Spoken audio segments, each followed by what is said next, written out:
is our final event of the Religion, Politics, and Media series. I'm really excited that you could join us tonight for this very exciting event. And we have with us two filmmakers who are going to be screening their film, Purple State of Mind. Now, a lot about them will come out in the movie itself. I'm just going to introduce them primarily by saying Craig is that one and John is that one. Now, John's books are outside, and if you buy a copy, he will autograph it for you.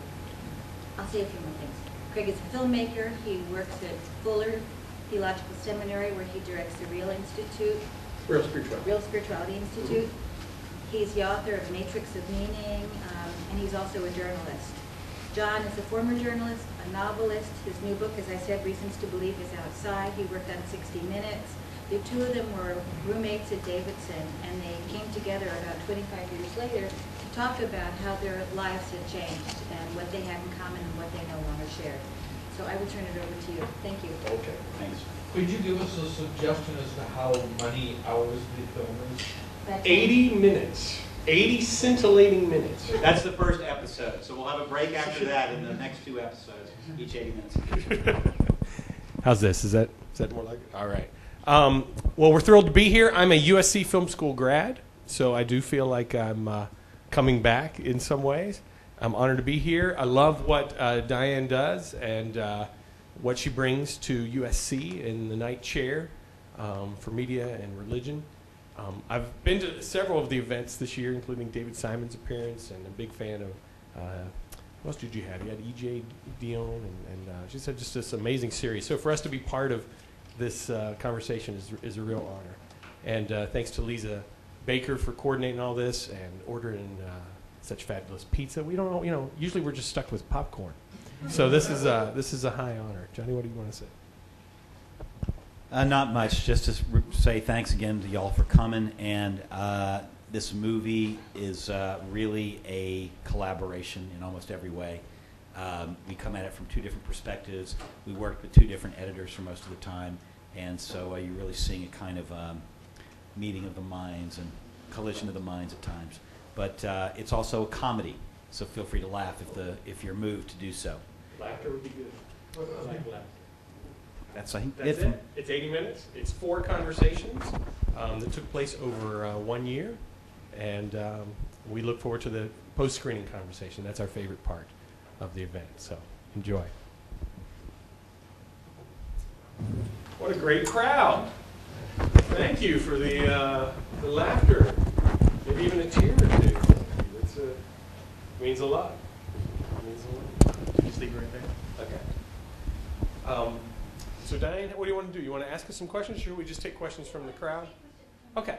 All right. Sure. All right. So a room full of journalists, etc. Take your shot. We're not all journalists. My colleague Tom and I are both professors who specialize in argumentation, and I actually teach a course called Communicating Religion, which deals a lot with conversion argument and questions like this. So that moment in the film where you said, about argument, there's no point in arguing. I think you can say that, but on the other hand, people are never going to stop arguing. I mean, and I do really think that there's no point, because I think people actually do get converted by arguments. Some people anyway. And it can go somewhere. So I mean, was it just in the film? Was that just an expression of exhaustion of a certain moment, or do you think that there really is a point to arguing? That is a great question. I love that question. I think in particular, I was talking about arguing about religion, and I think that's maybe it's not a special category, but it's just that this film is rooted in that danger when arguing about religion suddenly becomes, shooting about religion suddenly becomes entire civilizations warring over religion, and I guess that's the backdrop of what I was referring to. I mean, interpersonally, hopefully what you saw is that, there is a great point in airing our differences and getting our core beliefs out on the table and being able to work through them. But when there's, what should we say, when people don't have at least a social contract that says I'm going to dignify your responses and make room for your responses, that's when I think we get into trouble. So I don't know.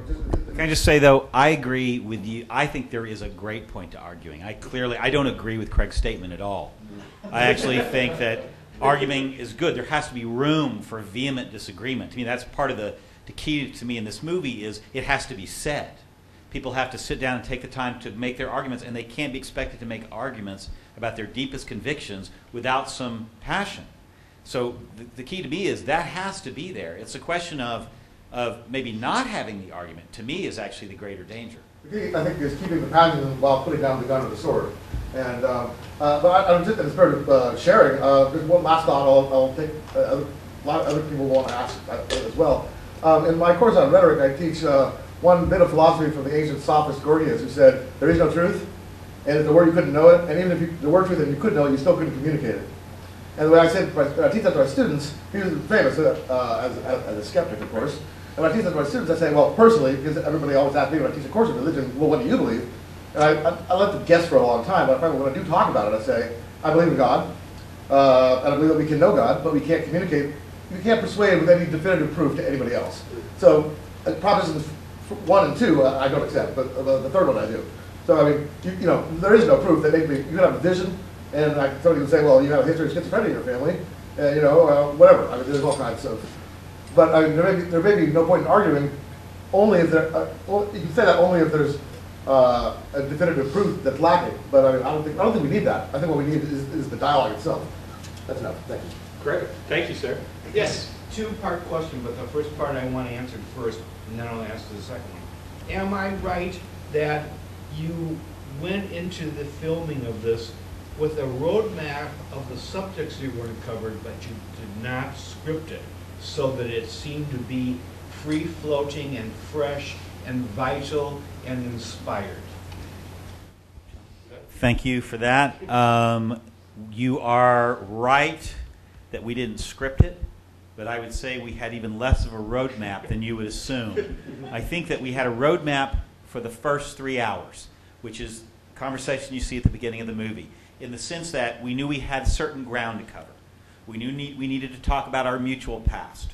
We knew we needed to kind of lay out as a first principle where we stood roughly. That conversation then really dictated the next 3 conversations. But we didn't sort of write it out and outline it. We just knew kind of where else we needed to go. So there's that. My second point is kind of a punch.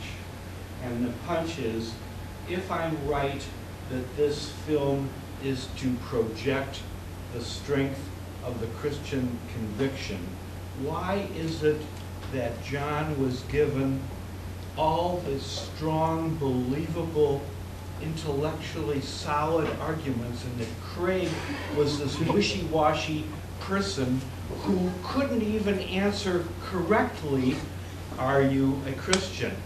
No, I'm a follower of Jesus. That is the definition of Christian, Craig. So why was your side so wishy-washy?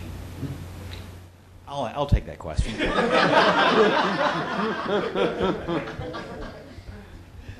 It has to do with maybe your first question, which is sort of the reason for embarking on it. I think coming in the wake of the 2004 election, when I saw what I would maybe characterize as a lot of Christian gloating, coming out of both an era of the moral majority, the Christian coalition, etc., I guess I feel like there has been so much judgment communicated by people of faith, so much hypocrisy maybe embodied in someone like Ted Haggard. We've had very high-profile spokespeople who consistently, I would say, maybe oversell their case or have communicated what Christians are against rather than maybe who they're for. And so the Barna Research Group recently undertook, they asked 1,000 people under age 30 what they think of when they hear the word Christian. And the 5 things they got back were hypocritical, judgmental, anti-homosexual, anti-intellectual, and too political. Wow. And so essentially what you saw, I started this way before that survey came out, but I'm essentially indirectly answering those 5 problems of our own making. But I would also like to say that the point of this movie isn't to really present a positive vision of Christianity. It's really Which I accomplished. it's not to present a negative vision of Christianity. It's to present a positive vision of a conversation. Right. What are the limits and possibilities of conversation? There are limits here. As you said, it's unscripted, and therefore we couldn't go back and change what we said. I know for sure there are things Craig wished he'd said. Well, you could have refilmed it. No, in a way, That would be fair. it sort of that would have felt a bit like, well, you know what? Let's go at this one more time. But now that I've thought, now that I can't be surprised, and I know really what we're going to talk about, I'll give you the more doctrinaire answer in a way, sort of because I know that will satisfy constituencies. It had to be fresh. It had to be first time, and so both of us wish we'd said some other things at different times. And to some degree, the film is about misstatements. You know, I mean, it begins with my misstatement vis-a-vis art that I have to recant 20 years later. So I'm going to have to, 20 years from now, be apologizing for the things I said, you know, in Dallas, New York, whatever. I mean, it's like that's the whole point, is that even your best day, you're still coming way short compared to, say, The Flower. What did you That says misstate everything. about art? You were a football player who didn't believe in art and poetry. Exactly. That isn't a misstatement of art. That's a misstatement of No, your that's- inability to that's not understand what what it's art is. talking about. I've known many hunky football players, age 18, who wrote beautiful poetry, who were grossly sensuous and sensitive, unlike some of their boyfriends who were skinny and scrawny and tough as blade. Well, that'll be a Reggie Bush story for later, perhaps. So that's good. More thoughts, comments? This is great. Yes, sir. When did Conversation 4 end? And even though it hasn't been on camera, has there been like a Conversation 5 or 6? Have you guys continued? Conversation 5 and 6 were the editing of this movie. The movie itself is the last, not the last conversation, but in terms of this project that you saw, that was a real conversation, and it was actually a much more difficult and confrontational conversation than the one you see in the film. Finding that final cut was really, we fought that pretty brutally, because there were moments that we both really insisted on having in, and other moments that we wanted out. The Flower was a huge bone of contention, an almost hang up the phone bone of contention. For me, The Flower for a very long time looked like, if we ended with that flower, and here's the problem with The Flower from a filmmaking perspective, either you use it and you end with it, or you don't use it at all. Because every time we showed a cut of this film where The Flower was anything but the end, people would say, after The Flower, I was ready for it to be over, and then it kept going. It's like you had 8 endings. When we put The Flower in at the end, we never heard that again. So The Flower is either at the end or not there at all. Another option we had for a while was 9/11 being the ending. I simply did not want a movie in which I appeared to be shilling for the Christian audience. So in the end, the whole movie, we have that miraculous flower, and it throws the whole thing to that side, and there I am, the sort of toothless non-believer saying, oops, game over.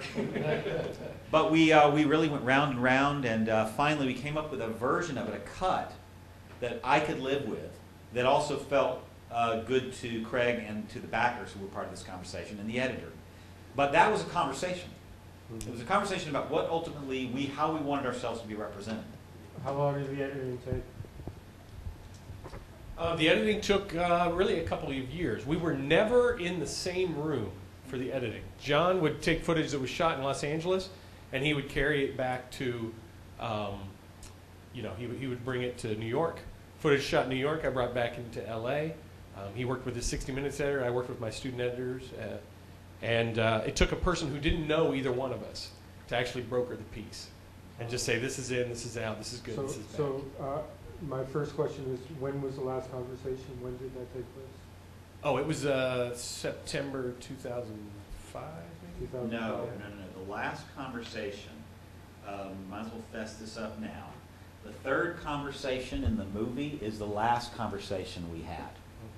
When we had that conversation, that was in 2006, April, I think, and it was clear when we started cutting it together that we could not possibly sequentially do those conversations because the movie would not, it was totally unsatisfactory.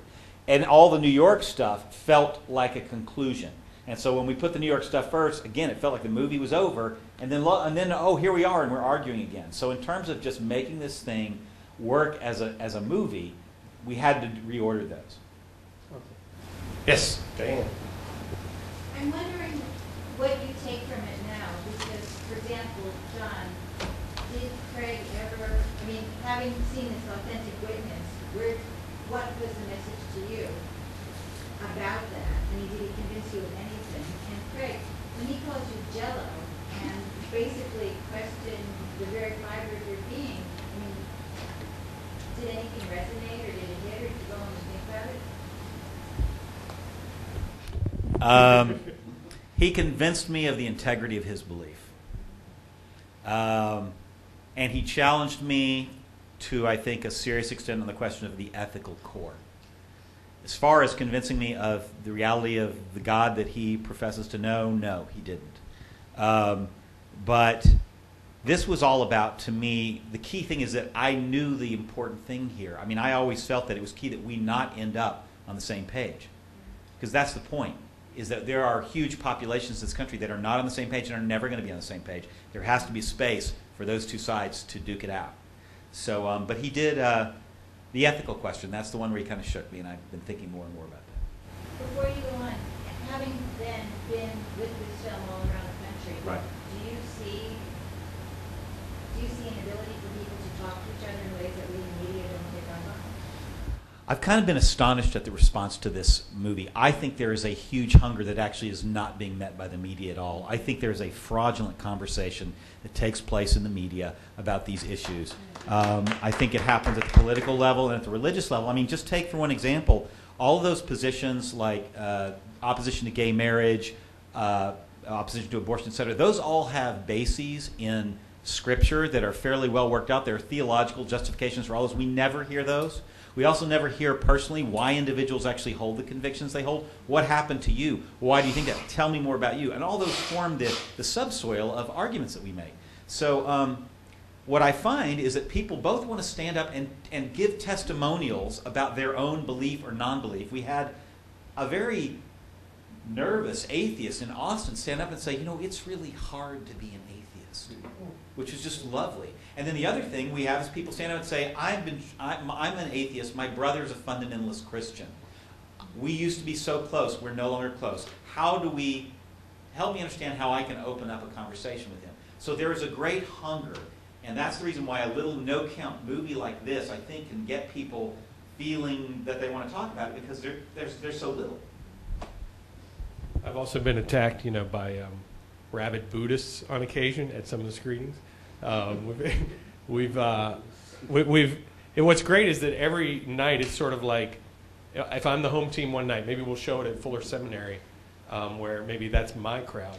Last night we were in Ojai, sort of center of metaphysical Southern California, and they were, sort of all over me. How could you say this? And I have to do that. And so that's part of the fun for us too, is to cross that bridge even in the conversations that we're having. What have I learned from John?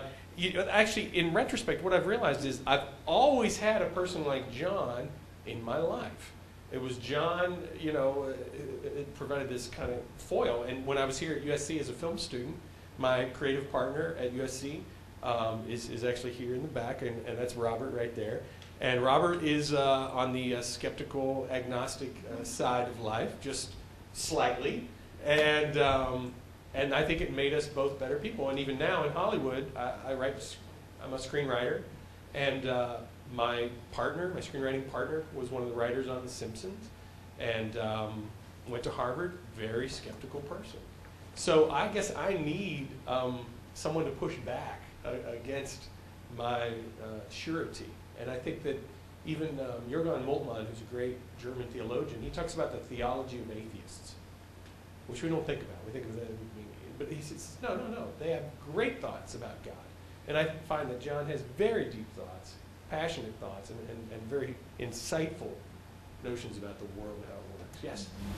How about for John? I mean, are you, for example, let's say, can you have, you want to have this conversation not with Craig, but with someone else. Would you do? I mean, because to me it sounded like you knew each other so well.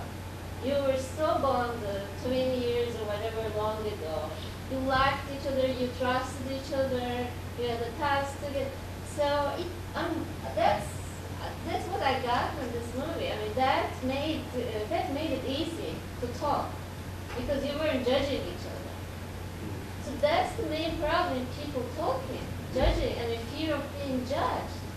So how would you say to someone, yeah, you can do it too, even if you don't have the same past or you don't say the same trust? That's a great question. It is, in a way, in terms of the what happens next, and it is the question. I would say, even though we know each other well, it was not easy to kind of bare our souls and even talk really openly. We got that message. It was not easy. Right. And so I would say that even with someone who you know very well and who you trust, there's a degree of difficulty in just saying, okay, I'm going to do this. I'm going to go out and hope that there's some kind of parachute. I would say that I don't think you can have this conversation with everybody in your life, and it may be that you can't have this conversation with most people in your life. And maybe for me, starting to think, because there are other people in my life I need to have this conversation with, my brother, for instance, with whom it would be very difficult. But I think this conversation with Craig has helped me to start thinking about ways I might start that conversation. I think you have to pick your first person if you're going to do this. Pick them well, and then be prepared to listen a long time. This whole thing is as much about listening as talking. And in some ways, I think people in their own lives, the first thing they maybe need to do is, with me, I know the first thing I need to do with my brother is just say, okay, just tell me about yourself a little bit, because I realize after all these years I don't know that much, and I'll just listen for a while.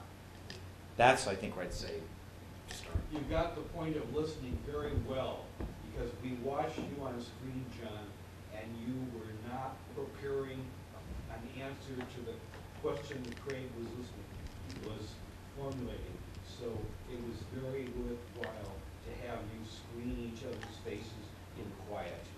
That's great. Well, one of the reasons I actually brought a few copies of the film, because I think we intend for it to be, in a sense, a starter for people. You know, it's like, I don't know how to talk about it with this person in my life, or someone I've fallen out of friendship with. Well, you can just show the film and talk about the film, you know, and as a way of sort of entering into that dialogue. That's our hope. Yes, sir. Well, there's this paradigm that you seem to touch on a little bit in the film where you're talking about how your core is your belief, right? And I was just thinking that you also talked about how the Bible can apply to everything, and people have used it for persecution and all of these things, and they've attached it to 9/11 and this, and that seems so much more, it seems like there isn't really a foundation there. You kept on mentioning there's a foundation that has to be founded in something. And then the idea that John came up with, where he has a belief system, he has this moral compass or something that he wants to, I don't know what you guys call it. But coming to that point, it seems like nobody gave him an instruction of how to get to where he is. Like, there is no book written on, what you believe, is there? On what I believe? Yeah, that you read and you were like, oh, this is what I believe. Like, it was just like a culmination of all of your knowledge and experience. That's basically true. I actually got an email from somebody today who said, who was talking about, okay, so I accused Craig of having a book in his hand. Well, there must be a book in my hand, right? Because who doesn't have some kind of book in their hand? And what I said was, well, there's a library in my hand. Maybe it's not one book, maybe it's a library, but it's not one thing. I don't have a book that's a roadmap that, as I see the Bible, is sometimes. But one thing I have begun to understand through writing my book about Christianity and through talking to Craig and through listening to Christians for the last 3 years is that the Bible is not as reliable as a roadmap as one might think. It is a very mysterious book, very complex, and hardly the kind of thing that lends itself to snap, oh yeah, here's my GPS. There's that verse for that. It doesn't really work that way. And that's a very hard thing to understand, because often we do hear in the public sphere that if you have the Bible, you've got the answers to all your questions. In fact, what you may have is a starting point for some answers.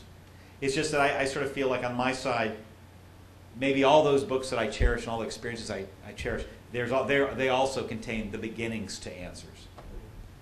Yeah.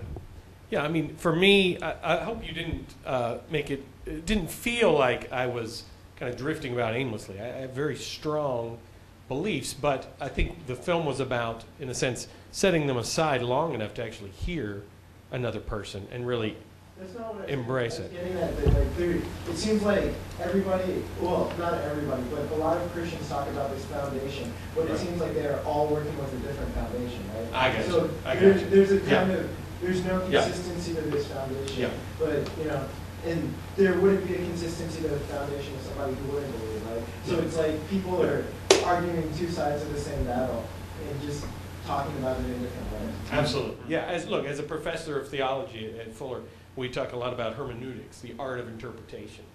And so that is really the key, is how you interpret it. We have something, basically we call it in a sense the science of exegesis, where you try to figure out the intention of the author in the text in the time.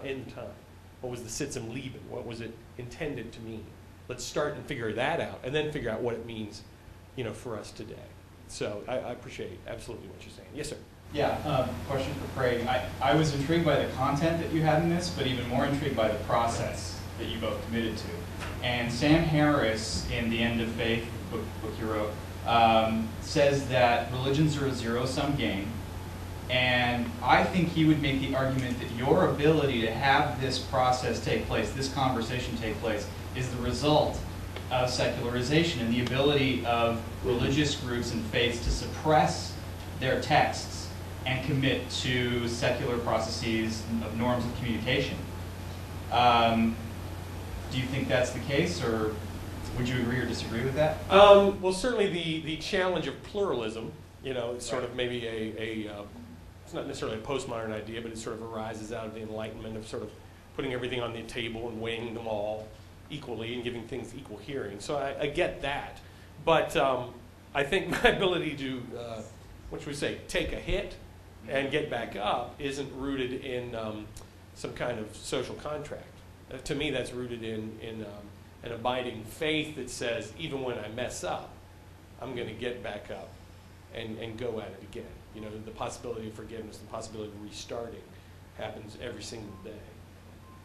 It's the radical Islam, radical Christianity, you name it.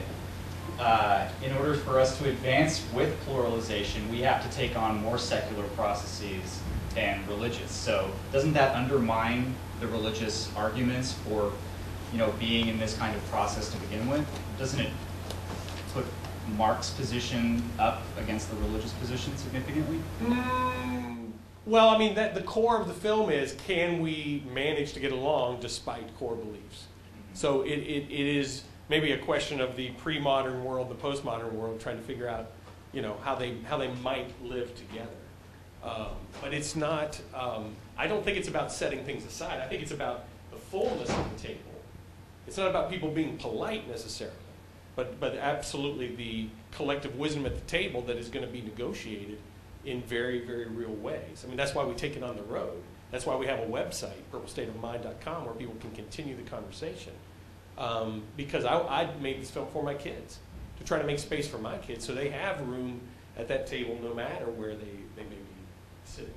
But to your point, to give you an example of a place where this film has not been welcomed, we were invited to show it at the National Religious Broadcasters Conference in Nashville in March. That was last fall. And they got the documentary. They put us up on their website. We were there at their coffee house with our full biographies and our pictures. Purple State of Mind was going to be a part of it. Now, the National Religious Broadcasters is very steeped in the worldview of James Dobson and focused on the family. Then they saw the movie, and we were disinvited, and we were taken off the website. And Craig received a letter from the guy who organizes this conference, and basically said, you didn't hold up your end. You didn't front the dogma in the way we'd like you to do that, so you're out. So I would say that actually, on the secular side, I would like to see Christians giving a lot more credit to secular standards and to the secular arena, and just saying up front, yeah, you know what, the secular stuff is really good, and it's good for us too. And Craig does that. And I've seen him do it in front of theologians and academics and evangelists last week at Wheaton College, they were discussing the gospel and the imagination, and they were all talking about C.S. Lewis and J.R.R. Tolkien, as if that was the answer to all their problems. And there was Craig talking about No Country for Old Men, saying, God, you know what? There actually may be more spirit in the secular popular culture than there is in anything you all are going to write, and the sooner you cop to that, the better off you're going to be. So, but I think that the problem with just saying secularization is the answer is it doesn't acknowledge enough what secularism owes to its religious roots, and that there are forms of pluralism in the religious era. For instance, the Dutch insistence on tolerating the various sects of Christianity that didn't give us a basis for the pluralism we have now. To me, the problem with Harris is he has a very ahistorical view of the relationship between secularism and religiosity, and I think that it's a very nuanced and complicated web of law and thought and experience that gets us from the medieval period to where we are now. It's not this clean and sudden break. Also, what he really underestimates is the horrors of the 20th century inflicted on the world by secular ideology. So I take his point. Some people say that secular ideology is a religion. That is so irresponsible intellectually to me, so bankrupt. I was a correspondent in Germany for 5 years. To somehow take Stalin and Hitler and make them religious figures is monstrous. It's monstrous to all the religious people that they murdered. And it's monstrous because it's just historically irresponsible. There's no argument, particularly in the case of Stalin. And if you're talking about methodology, anyway, we could have a long talk about that, but I don't. Maybe one more question. Diane, what do you think? You want the last shot? No. Here's a question. I was take one more question. Or two. I mean, we can do two. Oh, You're the ones who have exams. We're out of school.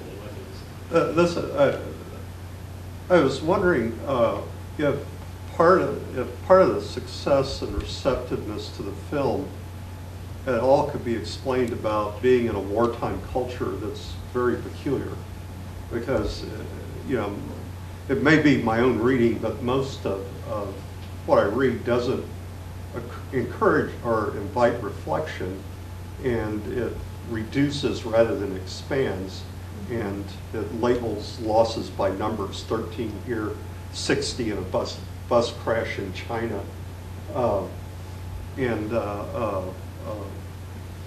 I noticed that the war appears in a very important moment, and so I don't want to overlay the conversation, but it takes place across a time where America's at war, and there doesn't seem to be a good way of speaking about that. So opening up a space for reflection is unusual, I think, and might contextualize your film in ways that My Dinner with Andre, which was, 1980s, wouldn't. So in a way, it's just a wartime film. That's fascinating. I never thought of it that way, but it's a beautiful comment. Yeah, go ahead. One sequence that we struggled with more in the film than any other was the 9/11 footage, the footage at Ground Zero, and it was we had a conversation there. In fact, we engaged people throughout every place we were. We talked to firefighters, we talked to Dominicans and Puerto Ricans, and I mean we engaged people all over the spectrum. And particularly with the 9/11 footage, it just seemed to need to be silent. That was one of the only times in the film where there is no comment. And we had a moment of reflection in the country that lasted about, like a week, where we were sort of reflecting and saying, why did this happen? And then we just went on and just said, I don't care why it happened, I'm going to take some people out and do some payback. And so I think we missed the grieving, we missed the processing, and we missed the responsibility. And here we are, chickens come home to roost however many years later, and we still haven't done any of those three things.